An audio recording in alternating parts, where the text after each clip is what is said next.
Hello, everybody. Welcome back to another Speed Machines United Fantasy Casting Review. And today we got a special episode for the car right in front of you.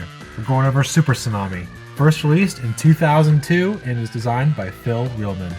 It has gone through plenty of iterations and has seen many different liveries and decorations over the years. But after 2014, it was renamed to Power Pro for some reason, which I think is a travesty, but we'll get to that. And for those who know, this casting was the cover car for the game Hot Wheels Beat That. And along with it, I have all of my Hot Wheels Beat That castings that I own.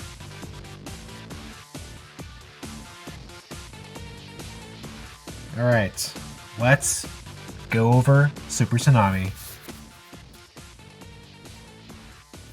Now this is the car that was featured in the game, the same livery, and I think it is the most, how do you say it, most tasteful looking livery-wise. It's not like crazy, weird graphics on it, or, you know, flames that make no sense. It's nice, clean, and something you might see on a tuner car back then.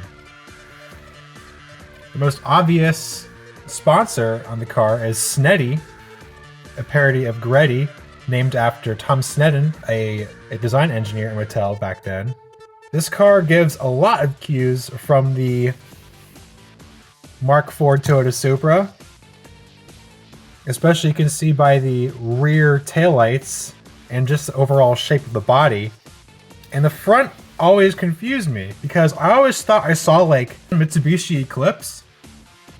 And then I looked on the wiki and I'm like, and it said it had design cues from a Mitsubishi Eclipse, and I thought, I called it.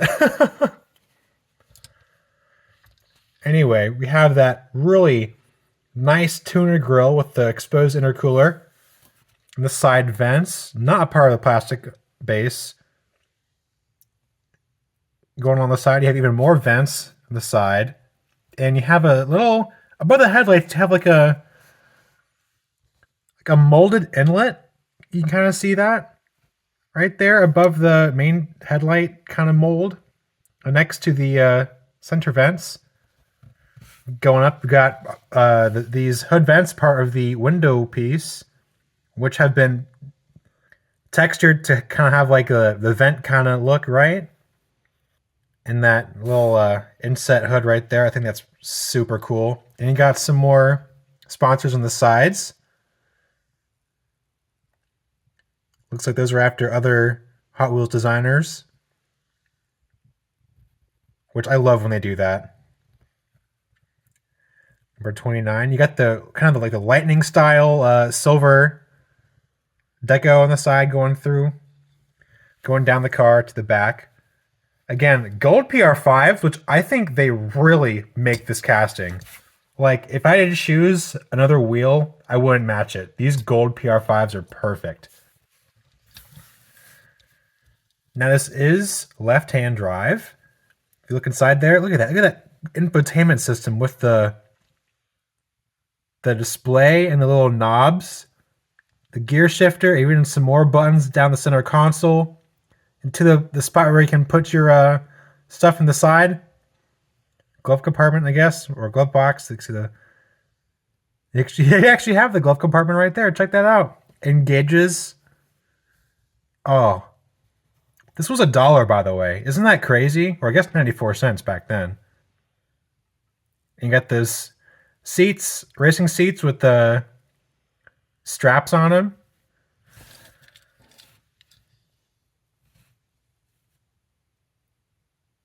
I think you can see the emergency brake right there too. Just perfect, so exquisite detailing. I love it. Going on to the back here, you can see the nice big subwoofers in the back, as well as looks like a bottle of something, bottle of spray, nitrous spray for the engine. Very perfect placement to show it off at. Can we see it from the back there? No, I can't even see it from here. Going on to the back, check out this massive chassis mounted wing. Is that not freaking ridiculous? Oh my gosh. Something designed straight out of a Time Attack kits, right?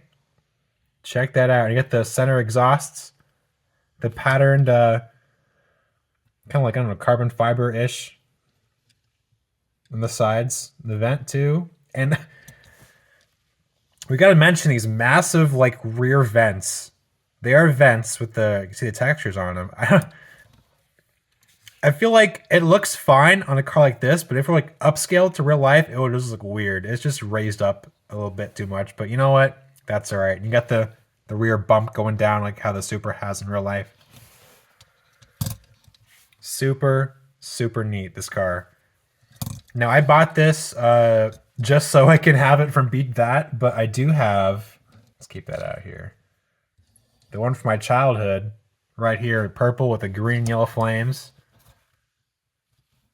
This has been beat up a little bit. It's got green glass.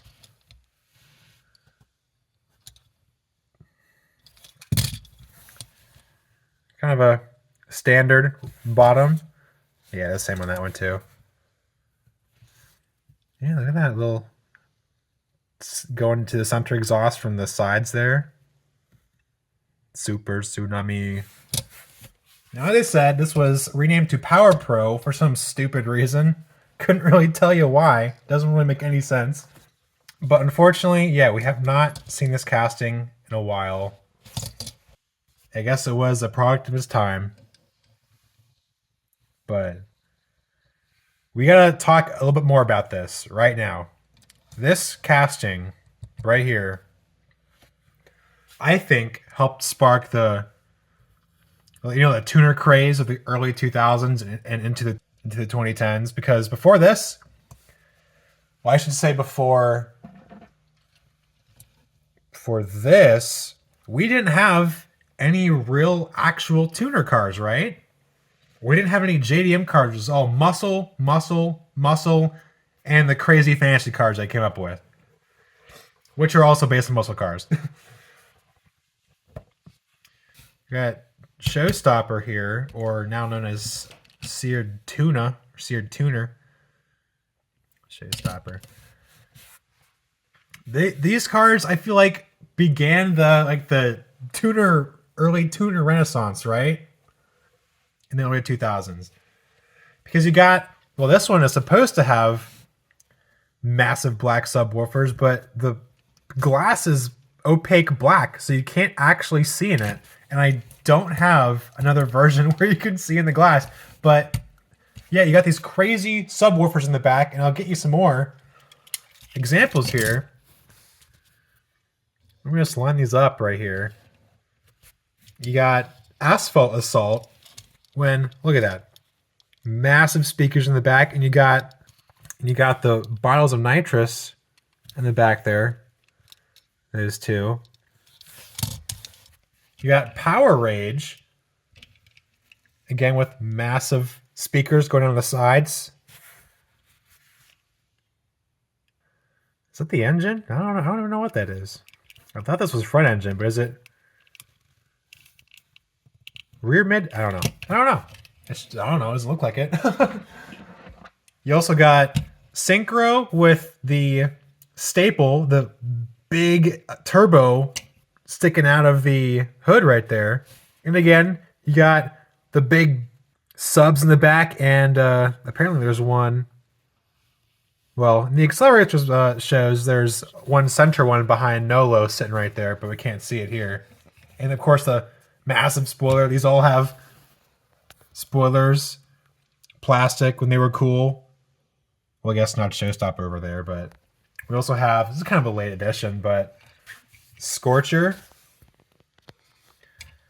Could pick him up for a second. Got the nice roof scoop, and looks like a stripped interior. Look at that. Race ready. Of course, the carbon hood and the latches too. I love the addition of those latches and how it's detailed like that.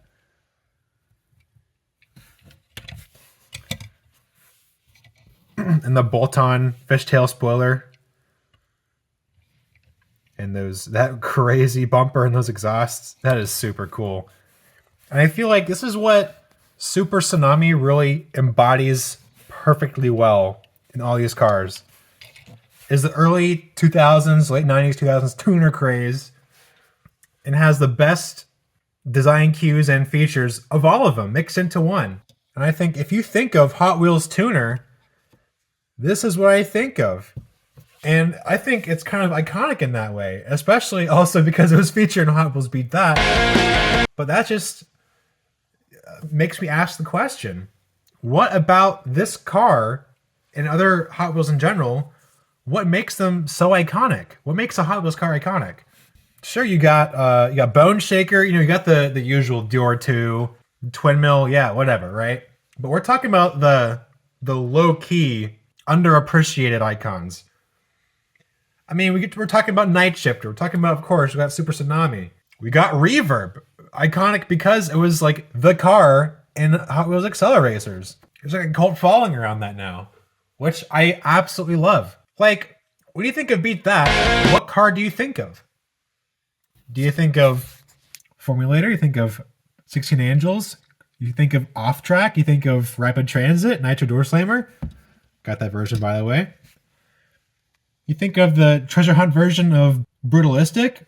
MST Suzuka, Muscle Tone, Speed Bump? That wasn't in there.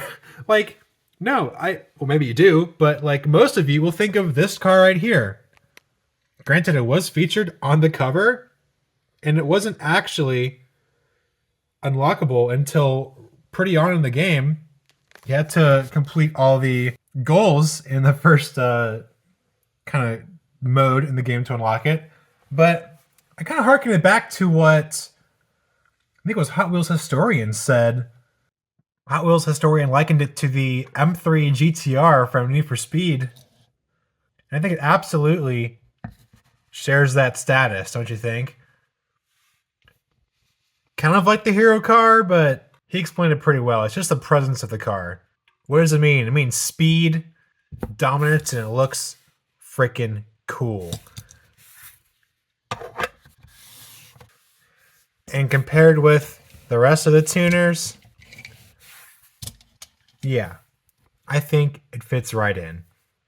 I rate Super Tsunami a 9.5 out of 10. Also, for some reason, Hot Wheels Beat That. The rear lights are actually the vents on the rear and not the actual taillights on the trunk. Huh? You know what? How about you tell me what the fastest car in the game is? I bet you probably couldn't, because it's Speed Bump.